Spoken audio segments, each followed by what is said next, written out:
Hello friends, आज हम लोग डिस्कस करने वाले हैं आई डिफेक्ट्स के बारे में। आई डिफेक्ट्स तीन तरह के होते हैं।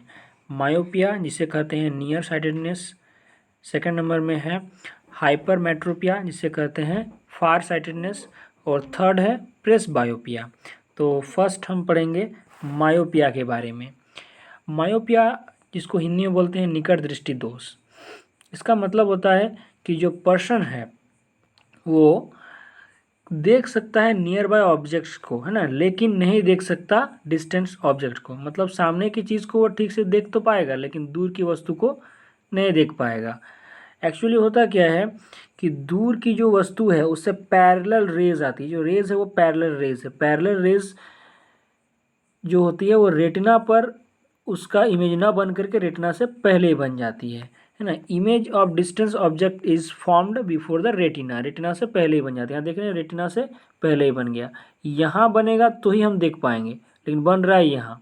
यानी कि फार ऑब्जेक्ट से जो रेज आती है पैरेलल, वो रेटिना से पहले मिलती है, इसलिए हम लोग उसे देख नहीं सकते, है ना। जिसको मायोपिया हुआ है वो देख नहीं सकता। Far point is nearer then infinity. Generally जो नॉर्मल आइज होता है, नॉर्मल आई के लिए फार पॉइंट जो होता है वो इन्फिनिटी होता है। अर्थात अगर हमारी आई नॉर्मल है तो हम लोग इन्फिनिटी तक देख सकते हैं, मतलब बहुत दूर तक देख सकते हैं, इसका कोई निश्चित नहीं है। लेकिन जिनको मायोपिया है वो उनका जो फार पॉइंट होता है, मतलब वह कुछ ही दूरी तक देख सकता है, मतलब उसके बाद उसकी जो नज़र है वो धुंधली हो जाती है। कारण की बात करते हैं। कारण जो होती है वो दो हो सकता है। पहला तो excessive curvature of the eye lens.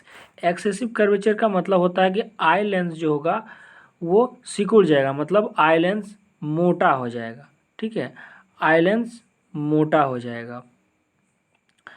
मतलब जो नॉर्मल आई लेंस है वो नॉर्मल जो आई लेंस है उसको वो चपटा होकर के थोड़ा मोटा हो जाएगा। इसको बोलते हैं एक्सेसिव कर्वेचर होना, जिसकी वजह से उसका फोकल लेंथ क्या हो जाता है, कम हो जाता है। और फोकल लेंथ कम हो जाने से वो इमेज पहले ही बन जाएगा। और दूसरा कारण है elongation of the eye ball. यहाँ पर मतलब क्या है कि elongation of the eye ball ही अगर बड़ा हो जाए तो मान लीजिए कि ये पूरा का पूरा आईबॉल है, अगर आईबॉल को ही हम बड़ा कर दें, मतलब आईबॉल को यहाँ से लेकर के यहाँ तक घुमा दें, तो क्या होगा, यहीं पर तो पॉइंट है।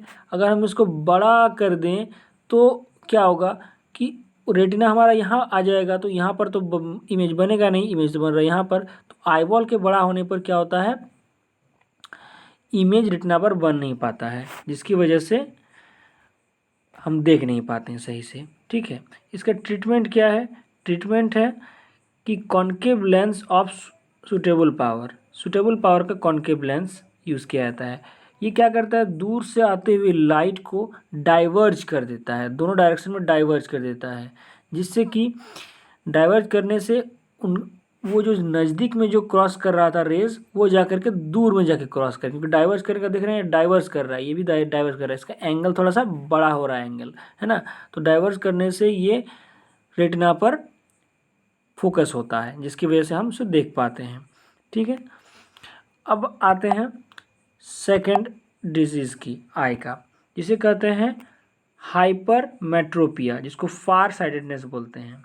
फार साइटेडनेस का मतलब क्या होता है कि person can see distant object clearly.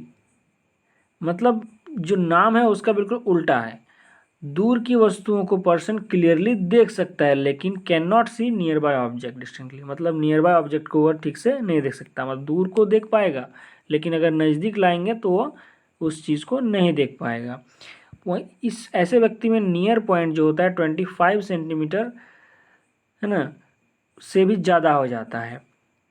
मतलब नॉर्मल आई जो होता है हमारा, हम लोग 25 सेंटीमीटर तक किसी भी वस्तु को देख सकते हैं, उसके सामने लाएंगे तो वो ब्लर हो जाएगा, और 25 से दूर ले जाएंगे तो आसानी से देख पाएंगे। मतलब हम नॉर्मल आई के लिए नियर पॉइंट 25 सेंटीमीटर होता है, लेकिन जो हाइपरमेट्रोपिक आई के लिए ये 25 सेंटीमीटर से भी ज़्यादा होता है ना। कुछ लोगों को आप देखते होंगे कि वो पेपर पढ़ते हुए अगर है तो पेपर को जा कर के थोड़ा सा दूर ले जा करके पढ़ेगा, मतलब हाथ को स्ट्रेच करके पेपर को रखेगा और पढ़ेगा।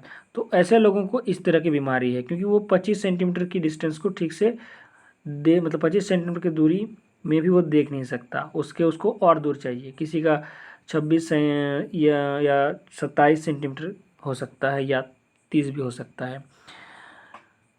ठीक है, इसमें होता क्या है कि image is close by object is formed, image of close by object is formed behind the retina. हमने मायोपिया के केस में देखा था कि रेटिना के पहले ही इमेज बन रहा था, जो रेज थी वो रेटिना के पहले ही क्रॉस कर रहा था। यहाँ पर कह रहा है कि ऑब्जेक्ट इज मतलब इमेज जो होता है वो बिहाइंड द रेटिना बनता है। ये देख रहे हैं ऑब्जेक्ट का मतलब इमेज कहाँ बन रहा है, बिहाइंड द रेटिना। यहाँ पर ऑब्जेक्ट है तो बिहाइंड द रेटिना बन रहा है। ठीक है, यहाँ पर फिगर से भी देख सकते हैं। यहाँ पर एन का मतलब होता है, ये जो एन है, एन का मतलब नियर पॉइंट ऑफ द हाइपरमेट्रिक आई है, हाइपरमेट्रोपिक आई है। तो नियर पॉइंट जो होता है इसका दूर हो जाता है। ठीक है, नियर पॉइंट इसका दूर हो जाता है। इसके कॉजेज क्या हो सकते हैं, तो बिल्कुल ये जस्ट उल्टा होता है मायोपिया का। Focal length of the eye lens is too long, focal length जो होता है इसमें लंबा हो जाता है। फोकल लेंथ का लंबा होना मतलब लेंस का पतला हो जाना, जो लेंस है ये पतला हो जाएगा। ठीक है, ये लेंस जो नॉर्मल लेंस है वो पतला हो जाएगा, लंबा हो जाएगा, जिसकी वजह से क्या होगा, फोकल लेंथ ज़्यादा हो जाएगा और वो फोकस कर देगा इमेज को रेटिना के बाहर। ठीक है, इस वजह से इमेज रेटिना पर नहीं बनता है। दूसरा रीज़न हो सकता है कि आई बॉल छोटा हो जाए। अगर आई बॉल ही छोटा हो जाए, ये जो बॉल दिख रहा है आई बॉल, अगर यही छोटा हो गया है ना, यही अगर छोटा हो गया, मान लीजिए ये अगर इस तरह से हो गया, तो आई बॉल छोटा अगर हो जाएगा, यहाँ पर मैं दिखाता हूँ, आई बॉल अगर छोटा हो गया तो क्या होगा, हम यहाँ पर इस इमेज में हम लोग अच्छी तरह से देख सकते हैं कि इमेज यहाँ बनना चाहिए था रेटिना पर, क्योंकि आई बॉल तो छोटा हो गया है यहाँ से यहाँ तक, तो इमेज बनना चाहिए था यहाँ पर, लेकिन यहाँ ना बन करके इमेज बन रहा है पीछे पर। तो ये भी एक रीज़न होता है हाइपरमेट्रोपिया का। ठीक है, इसका ट्रीटमेंट कैसे करें, ट्रीटमेंट जो होता है इसमें लेंगे कॉन्वेक्स लेंस, जस्ट मायोपिया का उल्टा। अगर आप मायोपिया को पढ़ चुके हैं तो इसका बस उल्टा कर दीजिए। ठीक है, क्योंकि ये केस बिल्कुल उल्टा है। तो इसमें कॉन्वेक्स लेंस सूटेबल पावर का लिया जाता है। कॉन्वेक्स लेंस क्या करता है कि जो नियर बाय ऑब्जेक्ट है, ठीक है, नियर बाय ऑब्जेक्ट है, उसको और थोड़ा सा मतलब नीचे की तरफ कन्वर्ज कर देगा। ठीक है, नियर बाय ऑब्जेक्ट की को कन्वर्ज कर देगा। ठीक है, कन्वर्ज करने से वो उसका जो फोकस है वो पड़ेगा जा कर के रेटिना पर। तो इसमें कन्वर्जिंग लेंस का यूज़ किया जाता है। तो इस तरह से हम लोगों ने मायोपिया और हाइपरमेट्रोपिया के बारे में पढ़ा। थर्ड डिजीज़ आता है जिसे कहते हैं प्रेसबायोपिया। प्रेसबायोपिया जो होता है ये सामान्यतः बूढ़े लोगों में होता है, जिनकी एज लगभग 40, 45, 50 या 60 इस तरह का है ना, मतलब बड़े एजेड लोगों का। इसमें क्या होता है, power of accommodation of the eyes, actually I लिखना भूल गए हैं, is usually decreases with ageing. मतलब पावर ऑफ एकोमोडेशन जो होता है आई का वो एज के साथ कम हो जाता है। एकोमोडेशन क्या होता है, एकोमोडेशन होता है ability of the eye lens to adjust its focal length. ठीक है, फोकल लेंथ को एडजस्ट करने की एबिलिटी। हमारी जो लेंस होती है वो मस्कुलर लेंस होता है, और मैंने बताया था कि लेंस कभी मोटा हो सकता है और कभी लंबा हो सकता है, मतलब पतला हो सकता है। तो जिससे कि एडजस्ट करता है हमारे आने वाले मतलब आँख में आने वाले रेस को, लाइट रेस को, और उसको फोकस कराता है रेटिना पर। तो ये जो एबिलिटी है जिससे कि लेंस छोटा बड़ा होता है, ये तो सिलियरी मसल्स की मदद से होता है। तो सिलियरी मसल्स ही ढीला पड़ जाता है, जिसकी वजह से वो एडजस्ट नहीं कर पाता अपने फोकल लेंथ को। तो यानी पावर ऑफ एकोमोडेशन जो होता है वो ख़त्म हो जाता है। ठीक है, पावर ऑफ एकोमोडेशन जो होता है वो डिक्रीजेज विथ एजिंग, एज के साथ खत्म हो जाता है, क्योंकि एज कोई भी बूढ़े आदमी का जो एज बढ़ता है तो उसमें मसल्स ढीले पड़ जाते हैं, तो इसलिए सिलियरी मसल्स भी ढीले पड़ जाते हैं। नियर पॉइंट जो होता है सामान्यतः यह बढ़ जाता है। इसमें बिल्कुल हाइपरमेट्रोपिया की तरह ही होता है कि जो नियर पॉइंट है 25 सेंटीमीटर उससे वो दूर चला जाता है, मतलब 25 सेंटीमीटर पर अगर वस्तु को रखा जाए तो ऐसे व्यक्ति इसको देख नहीं पाएंगे, उसको थोड़ा सा दूर करना पड़ेगा तब देख पाएंगे ठीक से।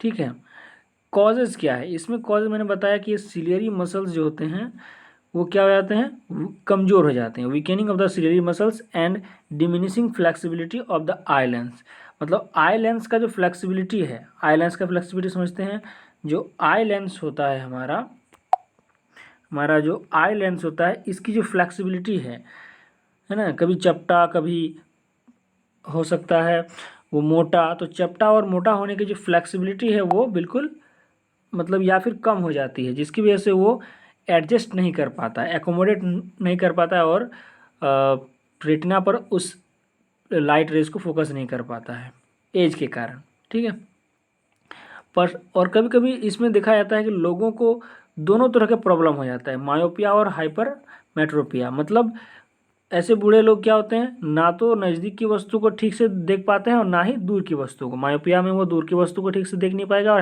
हाइपरमेट्रोपिया में वो नज़दीक की वस्तुओं को ठीक से नहीं देख पाएगा।